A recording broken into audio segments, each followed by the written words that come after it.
بہت سارے نشے لوگوں کو لگے ہوئے ہوتے ہیں. ہر آدمی کوئی نہ کوئی نشہ کرتا ہے. کوئی دولت کا کرتا ہے, کوئی شہرت کا کرتا ہے, کوئی اپنی تعریف کا نشہ کرتا ہے. دو چار لوگوں سے تعریف سن کے مطمئن ہو جاتا ہے. ناراض تو نہیں ہو گیا اس جملے سے؟ آپ کرتے ہیں لوگ دولت کا نشہ بھی. یہ جب نقصان ہوتا ہے تو بندے بیمار نہیں ہو جاتے؟ پیسے ڈوب جاتے ہیں تو لوگ بیمار نہیں ہو جاتے؟ تو اس کا مطلب یہ ہوتا ہے کہ نشہ ٹوٹ گیا ہے. بہک ہوئے ہیں نا تھوڑے سے تو کانپتے ہیں, تڑپتے ہیں, پریشان. نشہ ہی اسی طرح ہی کرتا ہے نا, نہیں ملتا تو پریشان ہوتا ہے. یہ سارے نشے ہیں, مختلف قسم کا نشہ. ہم مانتے نہیں اس بات کو, تسلیم نہیں کرتے, کیونکہ تسلیم کرنا بڑا مشکل کام ہے. اس کے لیے تو بڑی ساری چیزیں جو ہیں وہ دبوچ کے اور بڑی سارے رستے پھلانگ کے آنا پڑتا ہے. تو بڑا مشکل ہے ماننا, ورنہ کرتے ہیں ہم. ہمارا مزاج ہے. یہ گھومنے پھرنے کا, دنیا دیکھنے کا بھی ایک نشہ ہے. یہ بہت ساری باتیں کرنے کا بھی ایک نشہ ہے. گپ شپ کا بھی ایک نشہ ہے. دو چار لوگوں کی جب تک پگڑیاں نہ کھول لیں, بعض لوگوں کو نیند نہیں آتی. یہ غیبت کا, چغلی کا, بددیانتی کا, یہ بھی ایک نشہ ہے. اس پر ملا رومی رحمۃ اللہ نے بڑا کلام لکھا ہے. وہ کہتے ہیں مانگ کے کھانے کا بھی نشہ ہے. مانگ کے کھانے کا بھی نشہ ہے. وہ کہتے ہیں کہ ایک بھیک مانگنے والی خاتون تھی, تو بادشاہ کے پاس بھیک مانگنے آئی, تو بادشاہ کو پسند آ گئی, اس نے شادی کر لی. اب اس کو عادت تھی بھیک مانگ کے کھانے کی, تو وہ کنیزوں سے کہا کرتی تھی کہ فٹافٹ نہ روٹی لے کے آیا کرو, میں 2-3 دفعہ مانگوں تو پھر لایا کرو. کیونکہ ایک نشہ ہے نا, تو میں مانگوں 2-4 دفعہ تو پھر. تو انسان بہت سارے نشے کرتا ہے, یہ مانتا نہیں. یہ موبائل, یہ فیس بک, یہ سارے نشے ہی ہیں. اپنی فوٹو لگا لینا, سارا دن اسی کو دیکھتے رہنا. اور بڑے بڑے سیانے بندے جو وزادار ہیں, بڑے وزادار لوگ ہیں, لیکن وہ بھی سنجیدگی کے قائل نہیں, اس طرح کے نشوں کا شکار ہیں. یہ سارے نشے ہیں جو ہم نے پال لیے. ہمارے صوفیاء, ہمارے بزرگ فرماتے ہیں کہ تم اس طرح کرو, اگر سارے نشوں سے بچنا چاہتے ہو تو سجدے کا نشہ شروع کرو. سجدے کا نشہ شروع کرو. یہ نا اقبال کہتے ہیں, ہو عطار ہو, رومی ہو, رازی. آپ بات کو سمجھیں, عطار ہو, رومی ہو, رازی ہو, غزالی ہو, کچھ ہاتھ نہیں آتا بے آہ سحر گاہی. کہتے ہیں بہت بڑا صوفی ہو جیسے فرید الدین عطار تھے, بہت بڑا تصوف کا امام ہو جیسے امام غزالی تھے, بہت بڑا تفسیر کا استاد ہو جیسے امام رازی ہو. عطار ہو, رومی ہو, رازی ہو, غزالی ہو, پر کچھ ہاتھ نہیں آتا بے آہ سحر گاہی. اگر سویرے اٹھ کے روتا نہیں نا اللہ کی بارگاہ میں, اگر تہجد نہیں نہ پڑھتا, تو کچھ ہاتھ نہیں آتا بے آہ سحر گاہی. پھر اس کو کوئی چیز نصیب. میری بات کی سمجھ آ رہی ہے آپ حضرات؟ جب تک آپ سویرے نہیں اٹھتے, آپ اللہ اللہ نہیں کرتے, آپ کو نوافل کا چسکا نہیں, عبادت کا مزہ نہیں. فرمایا میری عبادت کرو, یہ شوق پیدا کرو, میں نے تمہیں پیدا کیا ہے. ہم لوگوں کے نشے ہیں, مختلف نشے ہیں, بڑا عجیب رنگ ہے. محفل کی صدارت کرنے والے بڑے پیر صاحب, بڑے القابات, بیچ میں سے بندہ تلاش کرنے سے بھی نہیں مل رہا, اتنے بڑے لقب ہیں اس کے. لیکن وہ سج سنور کے 2.5 گھنٹے بیٹھا رہا محفل میں, اور نماز کا وقت آیا تو اس نے مختصر سی پڑھی, وہ نکل گیا. ہلکے سے سجدے کیے. اتنا بڑا عشق رسول, نعت خواں, ہو کیا بات ہے.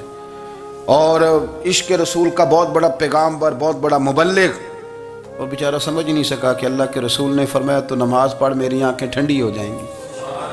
تو یہ نشے کے عادی تو ہیں, پر حقیقت کے قائل نہیں ہیں. یہ بس ٹھیک ہے, خوابوں کی دنیا میں لوگ زندہ ہیں, پر جن کو یہ جو نشہ تھا نا عبادت کا, یہ میرے رسول پاک کی چاہت ہے, یہ میرے نبی کریم علیہ السلام کی. آپ دیکھیں نا, حضور مہینوں جا کے غار حرا میں بیٹھتے. کیا وہاں تبلیغ کرتے تھے؟ کوئی کتاب لکھتے تھے؟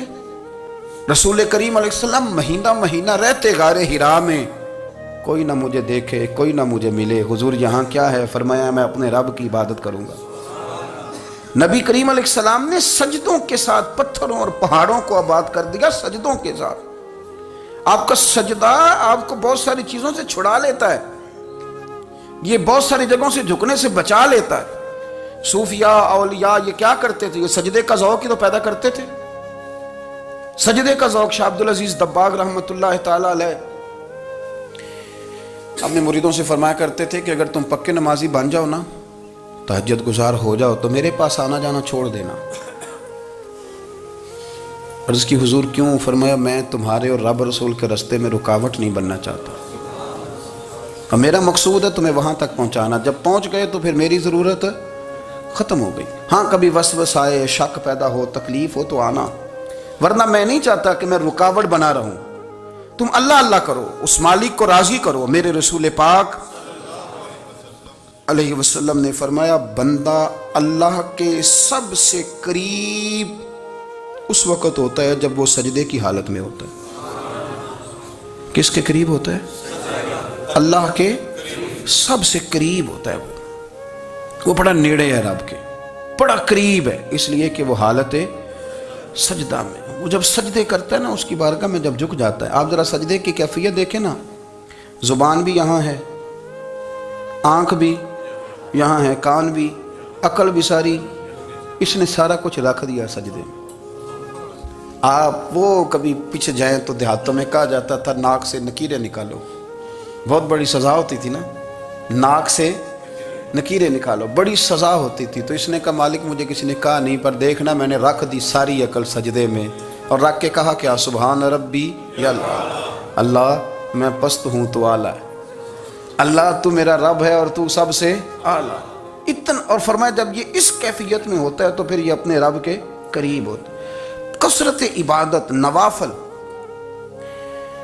ہمارے ہاں عمرے کی قرآن اندازی محفلوں پہ ہونے لگ گئی ہے، حالانکہ حدیث سے ثابت نہیں۔ میں دوستوں سے کہتا ہوں جائز ہے، کرنی چاہیے، عمرے کی قرآن اندازی جائز ہے، پر کسی حدیث میں نہیں آئی کہ قرآن اندازی کرو عمرہ کرو۔ حدیث میں قرآن اندازی یہ آئی ہے کہ نبی پاک علیہ السلام نے فرمایا تمہیں پتہ چل جائے نا پہلی صف کا ثواب کتنا ہے، تم قرآن اندازی کرو۔ عمرے کی قرآن اندازی کا تو پوسٹر چھپتا ہے، تو یہ والی قرآن اندازی کب ہونی ہے؟ ہونی چاہیے کہ نہیں؟ حضور نے فرمایا تمہیں پتہ چلے کہ اس کا ثواب کتنا، تو تم قرآن اندازی کرو، تم قرآن ڈالو۔ جب آپ نماز پڑھ رہے ہوتے ہیں، جب آپ کا مصلی آباد ہوتا ہے، صلاح الدین ایوبی ایک بزرگ سے ملاقات ہو گئی، بیت المقدس پر قبضہ تھا عیسائیوں کا، تو صلاح الدین بڑے پریشان تھے۔ وہ بابا جی کہنے لگے پتر کیا ہوا؟ کہنے لگے حضور پتہ چلا ہے دشمن کے 2 بحری بیڑے اسلحہ لے کے آ رہے ہیں، مسلمان پہلے ہی کمزور ہیں، اور اب اگر 2 بحری بیڑے اور آ گئے تو حضور مسئلہ بن جائے گا۔